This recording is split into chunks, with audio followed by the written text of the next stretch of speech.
Pernah nggak sih kalian main game, grafisnya bagus banget, idenya juga keren, tapi kalian cuma main 5 menit abis itu ngerasa bosen banget. Akhirnya kalian uninstall. Masalahnya bukan di codingannya yang error, tapi game desainnya itu nggak jelas. Banyak pemula itu mikir, bikin game itu cuman soal bikin karakternya bisa gerak.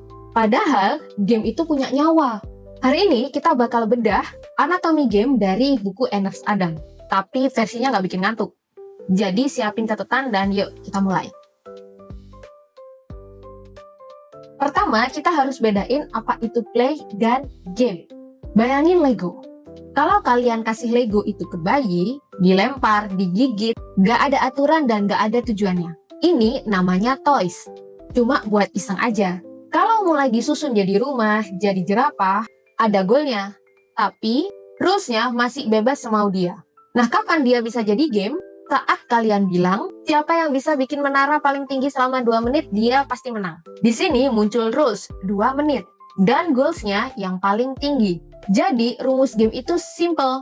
Harus ada aturan yang membatasi, dan tujuan yang mau dikejar. Tanpa itu, aplikasi kalian itu cuman mainan gabut aja. Oke, sekarang gimana kita bikin aturan itu biar seru? Kita coba pakai analogi naik sepeda. Game itu ibarat dunia khayalan atau pretending, tapi terikat sama aturan. Rules atau aturannya, kalau di sepeda, gak boleh nabrak, harus di jalur. Nah, aturan ini fungsinya bukan untuk melarang, tapi biar adil dan jelas. Mechanics atau mekanik, ini semua tombol yang bisa kalian pencet. Kalau di sepeda ada rem, ada stang, ada pedal. Core mechanics-nya atau intinya, dari semua tombol itu, mana yang paling penting? Ya, mengayuh. Kalau kalian nggak ngerem, masih bisa jalan. Kalau kalian nggak belok, masih bisa jalan. Tapi, kalau kalian nggak mengayuh, berarti sepedanya diem, alias game over. Tips buat game dev pemula. Temukan satu core mekanik di game kamu. Fokuslah di situ.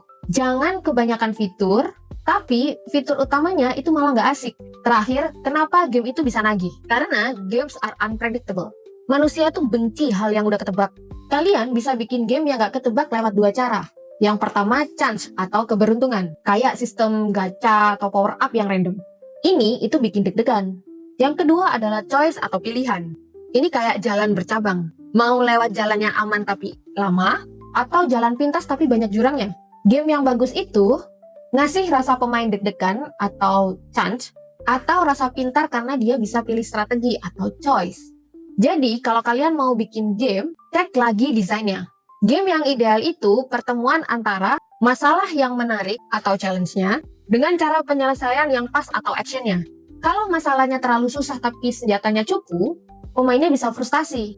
Kalau musuhnya gampang tapi senjatanya overpower, ya pemainnya bisa ngantuk. Tugas kamu sebagai game designer adalah menjadi seorang wasit yang menyeimbangkan dua hal itu. Jadi cek dulu, core mekanik kamu udah jelas apa belum? Tantangannya udah seimbang atau belum? Kalau udah, baru ngoding. Jadi, good luck, Dev.